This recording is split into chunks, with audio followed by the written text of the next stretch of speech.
জয় যিশু। আজ ডেলি সোপের শিরোনাম হলো শিক্ষা দেওয়া এবং নিজে আদর্শ হওয়া। বাইবেল পাঠ, তিত 3 অধ্যায় 14 থেকে 15 পদ। ঈশ্বরের বাক্য এইরূপ বলে, অন্যদের উপকার করবার কাজে নিজেদের ব্যস্ত রাখতে আমাদের লোকদের শিখতে হবে, যেন তারা অন্যদের অভাব মেটাতে পারে। এই রকম করলে তাদের জীবন ফলবান হয়ে উঠবে। আমার সঙ্গে যারা আছেন তারা সবাই তোমাকে শুভেচ্ছা জানাচ্ছেন। খ্রিস্টের ওপর বিশ্বাসের জন্য যারা আমাদের ভালোবাসেন তাদের শুভেচ্ছা জানাও। তোমাদের সকলের ওপর ঈশ্বরের দয়া থাকুক। আমেন। পর্যবেক্ষণ, পৌল তিতকে কৃতদ্বীপে রেখে দিয়েছিলেন যাতে তিনি নবগঠিত মণ্ডলীতে শৃঙ্খলা প্রতিষ্ঠা করেন, যোগ্য নেতাদের নির্বাচন করেন এবং তাদের দায়িত্ব অর্পণ করেন।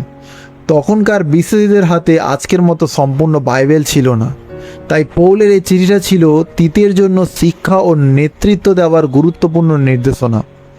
চিঠির শেষাংশে পৌল সংক্ষেপে দেখিয়েছেন একজন বিশ্বাসীর জীবন কেমন হওয়া উচিত: ভালো কাজের প্রতি নিবেদিত থাকা, নিজের ও পরিবারের দৈনন্দিন প্রয়োজনের দায়িত্ব নেওয়া, অলস বা সময় নষ্টকারী না হয়ে পরিশ্রমী ও ফলপ্রসূ জীবনযাপন করা।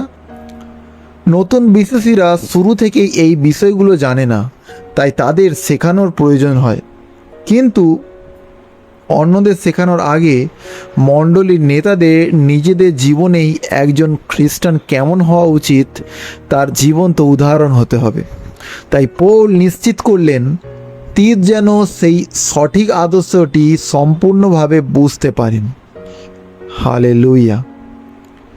প্রয়োগ: আজও মণ্ডলীর নেতা, শিক্ষক এবং প্রত্যেক বিশ্বাসীর দায়িত্ব শুধু বাইবেলের সত্য শিক্ষা দেওয়া নয়, বরং সেই সত্য নিজের জীবনেও বাস্তবায়ন করা।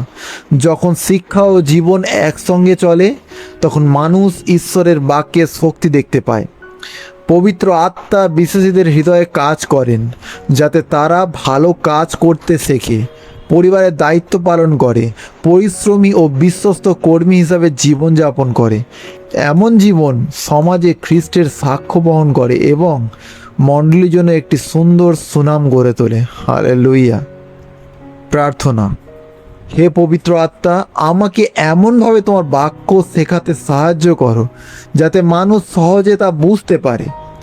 আমার জীবনকে এমন করো যেন আমি কথায় নয়, কাজের মাধ্যমেও তোমার একজন বিশ্বস্ত সাক্ষী হতে পারি।